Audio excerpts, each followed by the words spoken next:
수학 수업이 안내자 초등수학 르네상스에 오신 것을 환영합니다. 이번 주제는 3학년 1학기 곱셈을 어떻게 가르쳐야 하는지에 대한 겁니다. 학습 목표는 단순합니다. 36 곱하기 4와 같이 두 자릿수와 한 자릿수의 곱을 구하는 거니까요. 어떻게 가르칠까요?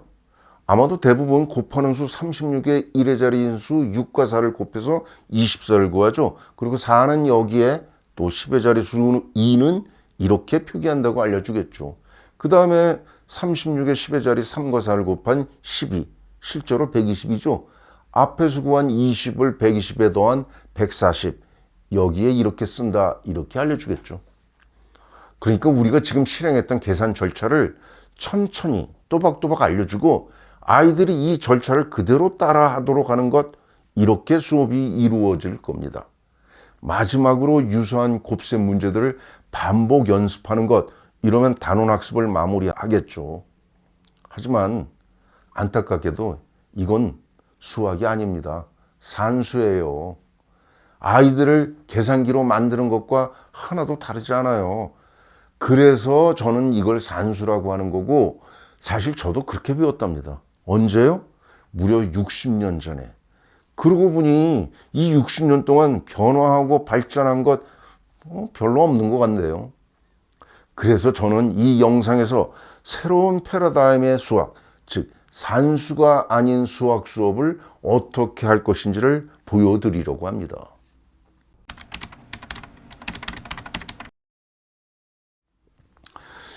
저는 아이들이 36 곱하기 4라는 곱셈을 배운 후에 이렇게 말하기를 기대합니다.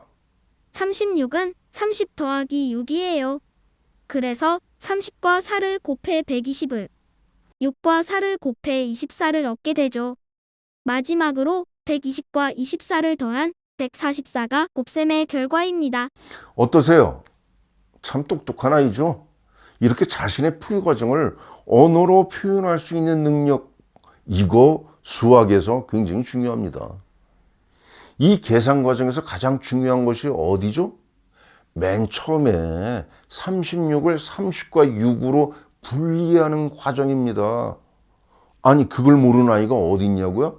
물론 다 알고 있죠. 그런데요, 난 놓고 기억자도 모른다, 이런 속담이 있잖아요. 30과 6이 모여 36이 된다는 건 알고 있지만 곱셈을 할 때 이걸 분리해서 각각 4와 곱한다는 사실에 적용하지 못하면요, 아무 소용이 없습니다. 제가 무슨 이야기를 하는지 이해하시겠어요? 곱셈의 분배 법칙, 이게 핵심입니다. 두 자릿수와 한 자릿수의 곱셈이라는 이 단원에 들어있는 수학의 핵심 원리, 분배 법칙입니다. 이걸 짚고 넘어가야 하는데 그냥 계산 절차만 제시하고 아무 생각 없이 아이에게 따라하라. 그러면요, 아이는 곱셈의 답은 구할 수 있어요. 하지만 이렇게 하면요, 아이는 수학을 배운 게 아니에요. 산수를 배운 거지. 곱셈의 수학적 원리인 분배 법칙을 아이가 제대로 파악했다면 이와 같은 세롯이 저절로 익힐 수 있습니다. 굳이 계산 절차 여러분이 말로 설명할 필요도 없어요. 이제부터는 아이 스스로 마치 자신이 이 절차를 발견한 것처럼, 그러면요, 아이의 자존감도 올라가죠. 이것이 제가 여러분에게 권하는 새로운 패러다임의 수학 수업입니다. 이러한 발견 학습이 구현되도록 수업을 어떻게 진행할 것인지 이제부터 구체적으로 살펴보겠습니다. 교과서의 차례를 보면 받아올림과 받아내림이 있는 계산 절차에 의해서 각각 차수를 배정한 것으로 보이는데요. 하지만 제가 제시하는 새로운 패러다임의 곱셈 수업은 교과서는 완전히 다릅니다. 가르치는 순서는 물론이고 내용도 전혀 다릅니다. 똑같은 시간이지만 훨씬 더 많은 수학적 내용이 들어있고 훨씬 더 풍부한 수학적 이해를 도모할 수 있다는 사실, 여러분이 영상을 끝까지 보시면 이해하실 겁니다. 우선 저는 전체 수업을 다음과 같이 3단계로 분류했습니다. 각각의 단계는 곱셈 절차를 익히는 것이 아니고 곱셈에 들어있는 수학적 원리, 즉 분배 법칙을 아이 스스로 파악하도록 하는 것에 초점을 두었습니다. 이제 각 단계의 내용을 구체적으로 살펴보겠습니다.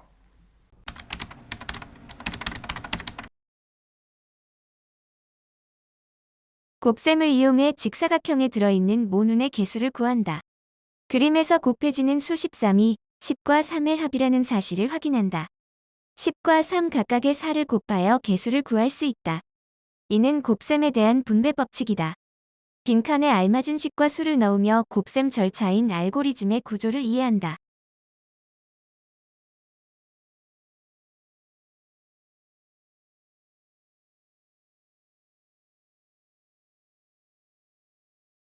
세로식의 곱셈 과정을 익힌다. 1의 자리와 10의 자리를 각각 곱하면 된다. 받아 올림한 수를 10의 자리수에 표기하는 것에 주의해야 한다.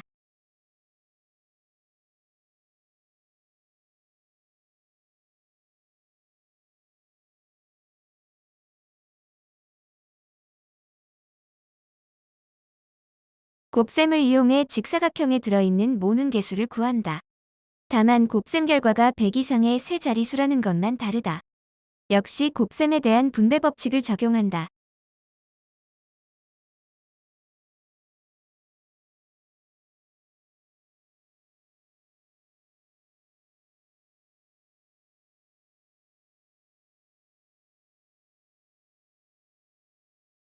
앞의 문제와 다르지 않다.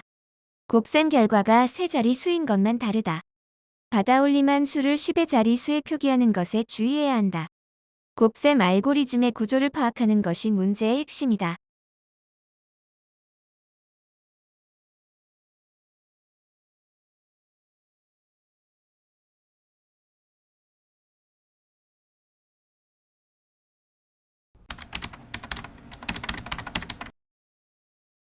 단원의 학습 내용은 두 자릿수와 한 자릿수의 곱셈이죠. 그런데 저는 17 곱하기 8 이렇게 먼저 곱하는 수를 10몇 초로 한정했어요. 왜 그랬죠? 계산 절차의 구조를 먼저 파악하도록 하려는 겁니다. 다시 말하면 10의 자리와 1의 자리를 각각 따로 곱한다는 곱셈에 대한 분배 법칙이라는 매우 중요한 연산의 원리를 이해하게 하려는 겁니다. 그렇다고 이건 분배 법칙이야 라고 명시적으로 알려주라는 건 결코 아닙니다. 그런 용어는 필요 없어요. 단지 여기 그림에 나타나 있듯이 직사각형 안에 들어있는 모눈의 개수색이라는 문제 상황에서 분배 법칙에 적용되는 걸 눈으로 확인하도록 하면 충분합니다. 이렇게 먼저 간단한 곱셈을 통해서 알고리즘의 구조, 즉 곱셈 절차의 구조를 이해하면 이후에 좀 더 큰 숫자, 두 자리 곱셈으로 자연스럽게 확장할 수 있습니다. 곱셈 절차의 구조를 이해했다면요, 이어서 세로식에서 이걸 다시 한번 확인합니다. 각각의 곱셈식을 일일이 표기하는 기회를 제공한 이유, 이제 이해하실 겁니다. 제가 여러분에게 권하는 새로운 패러다임의 수학은요, 이와 같이 한 자릿수의 곱셈에서 한 단계 한 단계 점진적으로 그리고 매우 천천히 나아가는 겁니다. 그런데 교과서와 차별되는 또 다른 내용이 있습니다. 이걸 소개해 드리죠.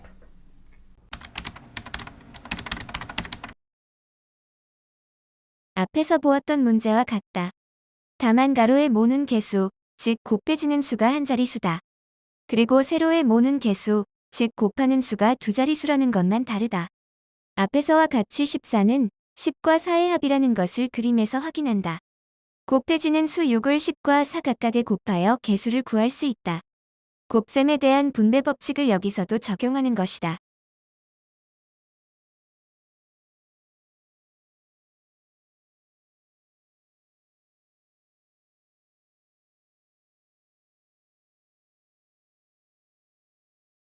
세로식의 곱셈 과정을 익힌다.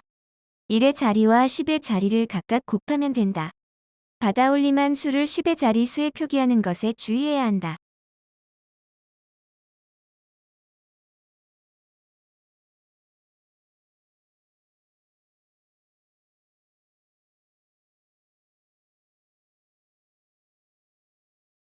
곱셈을 이용해 직사각형에 들어있는 모눈의 개수를 구한다. 곱셈 값이 100 이상의 세 자리수라는 것만 다르다. 역시 곱셈에 대한 분배 법칙을 적용한다.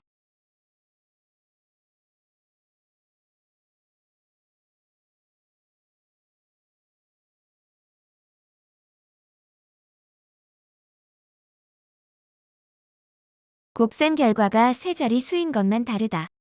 받아올림한 수를 10의 자리 수에 표기하는 것에 주의해야 한다. 곱셈 알고리즘의 구조를 파악하는 것이 문제의 핵심이다.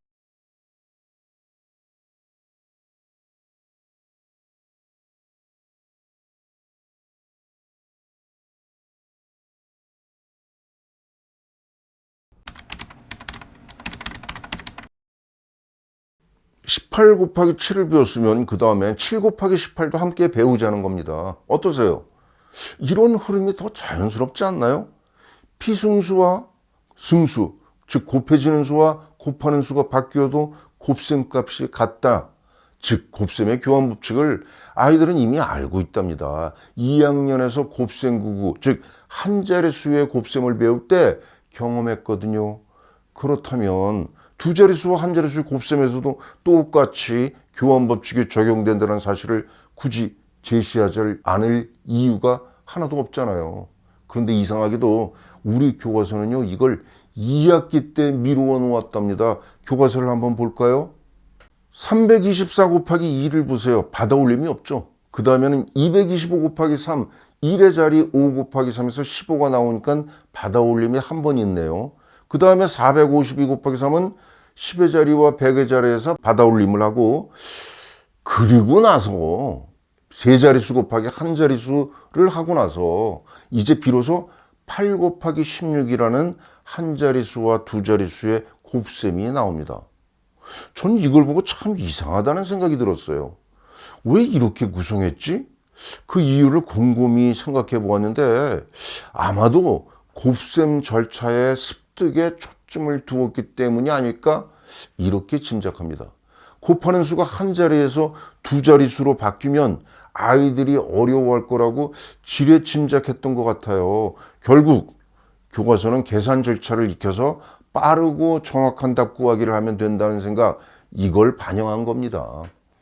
하지만 지금까지 제가 여러 번 지적했듯이 이건 수학이 아니라 산수입니다. 초등학교 수학에서도 중요한 건요, 계산 절차가 아닙니다. 이 계산 절차 안에 들어있는 수학적 원리가 중요합니다. 그래서 초등학교 산수가 아니고 수학이라 하잖아요. 사실 수학적 원리만 제대로 이해하면 답을 구하는 절차 저절로 습득할 수 있다고 여러 번 말씀드렸잖아요. 그럼에도 절차만을 습득하려고 하니까 참 저로서는 안타깝죠. 아마도 원리는 잘 보이지 않고 절차만 눈에 보이기 때문일 겁니다. 제가 이 유튜브 영상을 통해서 여러분에게 보여드리고자 하는 새로운 패러다임의 수학 가운데 하나, 그건 바로 숨겨진 원리를 드러내 보여드리는 겁니다. 3학년 곱셈에 들어있는 이 원리, 이 수학적 원리는요, 이후 중학교, 고등학교 당시에 그대로 적용됩니다. 이에 관해서는 이 영상의 마지막 부분에 설명드리겠습니다. 아무튼 지금 제가 알려드린 것처럼 두 자릿수와 한 자릿수뿐만 아니고 한 자릿수와 두 자릿수의 곱셈도 함께 가르쳐 보세요. 2학기 수학 수업의 양이 훨씬 줄어들 뿐만 아니라 아이들도 자연스럽게 받아들인다는 사실, 이걸 저는 실제 현장에서 확인까지 했으니까 안심하고 제 말대로 수업해도 됩니다. 자, 그러면 10몇이라는 수에서 20, 30, 40 이렇게 두 자릿수로 확장된 곱셈을 어떻게 가르칠 것인지 계속 알아보겠습니다.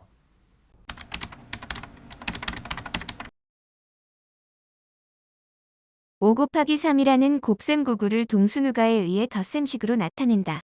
같은 방법으로 50 곱하기 3도 덧셈식으로 나타낸다. 이를 토대로 50 곱하기 3의 값을 5 곱하기 3과 비교하여 1의 자리에 0이 들어가는 패턴을 발견한다.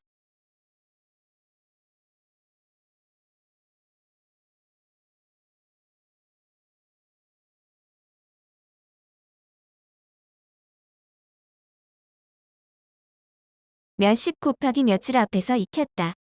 10몇 곱하기 몇의 곱셈도 1과 10의 자리곱을 각각 구해 더하는 것도 익혔다. 이를 토대로 두 자릿수와 한 자릿수의 곱셈 절차를 세로식에서 연습한다. 먼저 받아올림이 없는 곱셈만 제시되어 있다.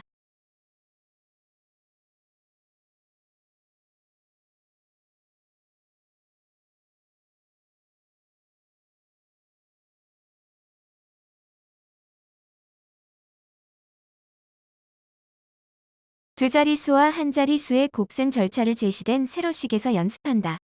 받아올림한 수를 10의 자릿수에 표기하는 것에 주의해야 한다.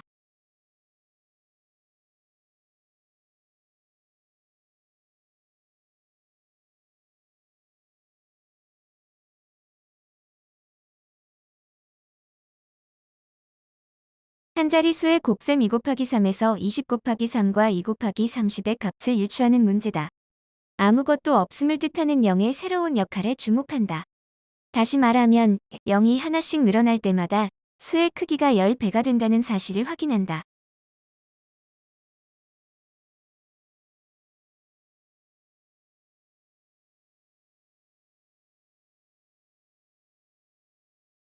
몇 곱하기 몇십을 앞에서 익혔다. 몇 곱하기 10몇의 곱셈도 1과 10의 자리곱을 각각 구해 더하는 것도 익혔다. 이를 토대로 한 자릿수와 두 자릿수의 곱셈 절차를 세로식에서 연습한다.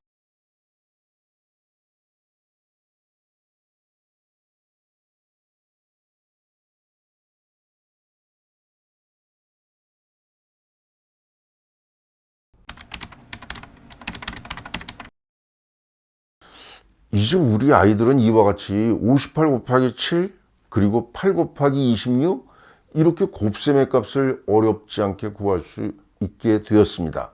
하지만 생각하는 존재인 우리 아이들이 계산기라는 기계도 할 수 있는 이런 계산 능력을 갖추었다고 그걸로 만족해서는 아니죠. 좋아할 일도 아닙니다. 정작 이 단원의 핵심 내용은 곱셈값 구하기가 아니니까요. 그렇다면 두 자릿수와 한 자릿수 그리고 한 자릿수와 두 자릿수의 곱셈에서 핵심 내용이 무엇이죠? 이미 앞에서 언급했던 것처럼 곱셈에 대한 분배 법칙이라는 연산의 원리를 이해하는 것이 중요합니다. 사실 이를 알고 있는 선생님이 별로 없는데 물론 선생님 탓은 아니에요. 지금까지 선생님들도 그렇게 배웠을 뿐만 아니라 교과서도 그렇게 제시되어 있으니 어쩌면 당연합니다. 분배 법칙이라는 수학적 원리 왜 중요할까요? 수학에서 개념과 원리가 중요하다는 말이 있잖아요. 이걸 3학년 곱셈 단원에서도 확인할 수 있는데 이걸 이해하면 곱셈값 구하기는 저절로 습득할 수 있게 됩니다. 앞에서 1의 자리끼리의 곱과 10의 자리와 1의 자리의 곱을 답만 구하지 않고 10까지 일일이 적어보는 칸을 마련한 이유, 분배 법칙을 세로식에서 이해하고 구현하라는 겁니다. 그렇다면 초등학교 3학년 곱셈에서 분배 법칙이란 연산의 원리 왜 중요할까요? 중고등학교 수학 그 중에서도 다항식과 연계된다고 앞에서 언급했죠. 사실 이 내용 알고 있는 사람 별로 없는데요. 중고등학교에서 배우는 다항식의 특별한 사례가 자연수입니다. 여기를 보세요. 1차식은 수학에서 ax 플러스 b로 2차식은 ax제곱 플러스 bx 플러스 c로 3차식, 4차식 이렇게 다항식을 이런 식으로 표현할 수 있습니다. 근데 여기서 x를요 10이라고 해봅시다. 그리고 a, b, c 등과 같은 개수의 숫자를 넣어보세요. 여기 제시된 곳에서 30이라는 두 자릿수, 324라는 세 자릿수를 만들 수 있죠. 자, 어떤 결론을 얻었습니까? 그렇습니다. 모든 자연수는 결국 다항식에 매우 특별한 예에 불과하다는 것. 그러니까 우리는 자연수를 배우면서 실제로는 다항식도 함께 배우는 겁니다. 초등학교 수학이 중고등학교 수학의 기초라는 건 이런 걸 두고 하는 말입니다. 그러니 다항식 곱셈에 적용되는 분배 법칙이 자연수 곱셈에도 그대로 적용되는 것 아닙니까? 중학교, 고등학교에서 배우는 곱셈 공식, 인수분해 공식 전부 이 곱셈과 연결되어 있습니다. 이에 대해서는 3학년 2학기 곱셈을 다룰 때 좀 더 구체적으로 자세히 설명드리겠습니다. 3학년 1학기 곱셈은 이 정도로 충분하지 않을까 싶네요. 그럼 여기서 마치도록 하죠. 굿데이.